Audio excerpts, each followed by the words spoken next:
Hello, everyone, and thank you for tuning into my podcast, Reflecting with Ron. I am your host, Ron Bagner. This is episode 2. Tonight, I'll be joined by my friend from college, Danielle. Let us dive into some deep reflecting. We will reflect upon anything from accomplishments, challenges that were overcome, revisit memories of the past, life experiences, or anything that you were deliberating or pondering about life. How you doing tonight, Danielle? I'm doing great. Thanks for having me on your podcast. I really appreciate you being on this, and I just think that after the first podcast, it was a great success, and I got a lot of positive feedback, especially from you. So I really appreciate that, and thank you. And I just hope that I can keep maintaining this audience of amazing listeners. And what will we be discussing tonight? Well, I wanted to talk about this historical topic, I guess, that is near and dear to my heart. I just had the opportunity last week to do a presentation, which I'm really grateful for. Congrats. Thank you. And it was about the deinstitutionalization of disabled people from institutions in the 1950s and 1960s. Wow, so that sounds like something very serious that maybe not a lot of people are aware of. So I appreciate that we're going to get like this very informative piece from you. So I hope so. You take it from here.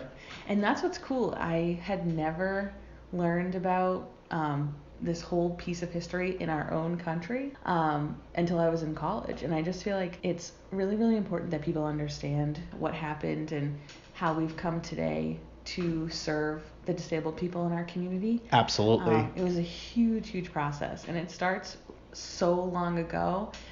The first institutions they think were started in Britain in 1801, and that quickly moved over to the United States. What ended up happening was before institutions, almshouses, ALMS houses, were considered on farms, and that's where people who were poor, disabled, or the lonely or the huddled masses would be. And as time went on, the almshouses, when we were having mass migration from different countries, started to become overrun, and there wasn't enough homes for people. And so the states decided that they were going to move to larger facilities, calling state hospitals or state schools. And from there, that's where we get what our concept of an institution is. Mm-hmm. And I don't know how familiar you are with that, but does it translate pretty similarly when it started back in Britain and it migrated here in the United States, or was there different practices, or it was like? No, as far as my understanding, is pretty much the same. They're just large buildings, schools, but really warehouses for people. So my professor in college, Dr. Christine Shane, for any of my Fitchburg State peeps, she would always talk about this and taught this in every single one of her classes, and I took 4 of her classes. Would always say that the road to hell is paved with good intentions. The people started these institutions because they felt like it was the next best step to alleviate some of the burdens on people, burdens on taxpayers, to be a good solution. But what it turned into was just a living nightmare for the people that were in the institutions. And what exactly occurred in these institutions? Just years and years of pretty horrific and terrible abuse. To an inhumane level? Absolutely. The people would be, when I say warehouse, I mean warehouse. Like 30 to 40 people living in just a giant room, beds lined up next to each other, no privacy, shared bathrooms with no stalls, so you're doing your urinating and defecating in front of 30 to 40 people at all times. Showers, there was no showers, there was just a hose hanging from the ceiling, and you would get sprayed with it from time to time. The food, there was almost, sometimes you wouldn't eat. If you did eat, other people were trying to steal the food from you. That sounds pretty horrific. It is pretty horrific. Staff would be assaultive and brutal to you. Other people that are living there are having emotional issues, and they would become aggressive.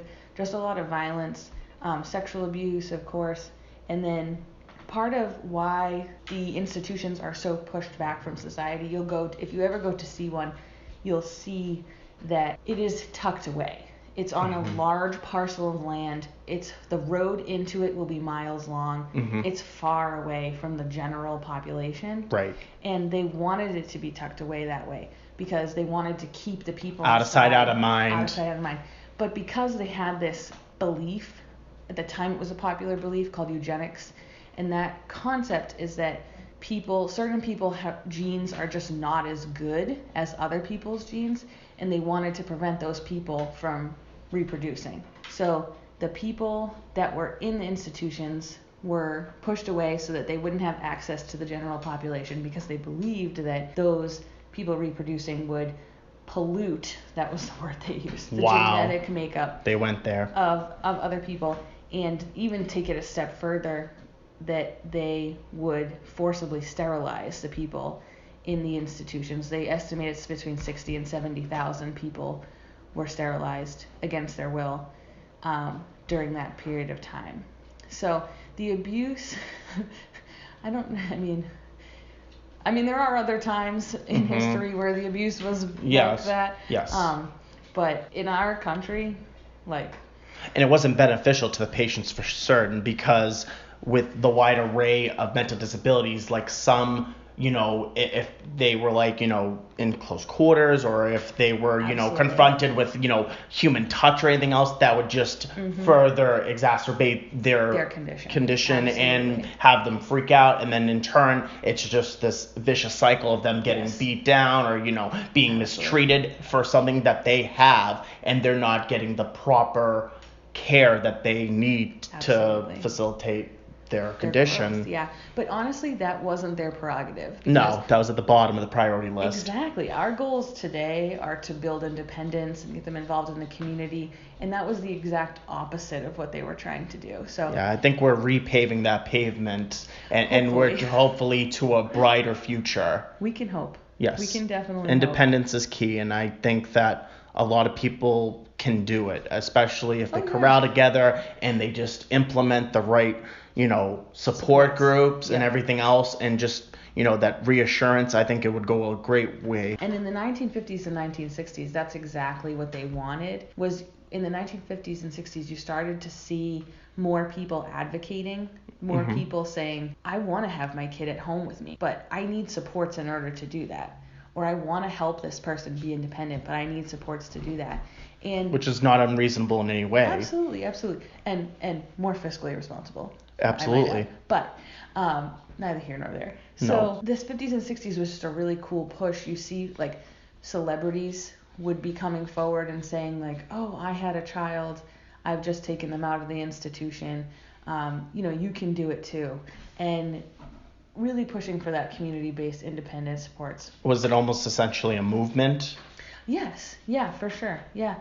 And good and bad. So when that did happen, you did see a lot of people come out, obviously for the best.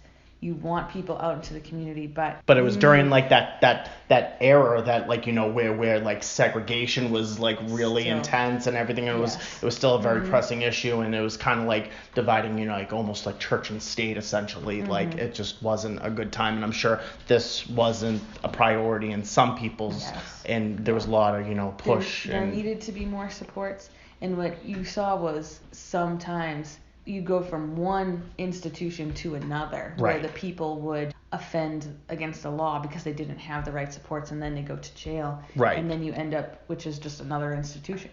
Right. It's just a different building. Same concept, different building. Right. So we've come a long way from that for sure. And now the supports that we have today are so much further. We have lots of different residential options, so people, can still live with their families well into adulthood. With adult family care. If you're looking for independent living, we have that. If you're able to live on your own, group home, shared living. Sounds like a lot of positive outlets you have for these people, because they are just as entitled as anyone else to just have that additional support. Yeah. We all deserve to have a meaningful life. Absolutely. And a fulfilling one at that. Yeah, for sure. And so nowadays there's a lot more options, and we're always building on new things and trying new things and Right. And you know, trial and error and just all that. And I think that's really great that we're able to, you know, come together in that regard and be able to just make them assured that they're not alone in this, even though they might feel it, or people believe they don't feel it, but they really do. They really do. Absolutely. Yeah, so it's an exciting time. I feel very well-rounded and informed, more so than I did beforehand, but I really appreciate that. Is there anything else you would like to touch base in regards to that? Oh, that's it. No, you're all set? Okay. Well, I appreciate you for being on my podcast. And once again, I am your host, Ron Bagnera, and this was my good friend Danielle from college. I've known her for well over a decade now, I would say. Gosh, I know, we're getting old. I know, we're getting old. That is a certainty. But thank you. I appreciate it. And to the listeners, I appreciate you listening.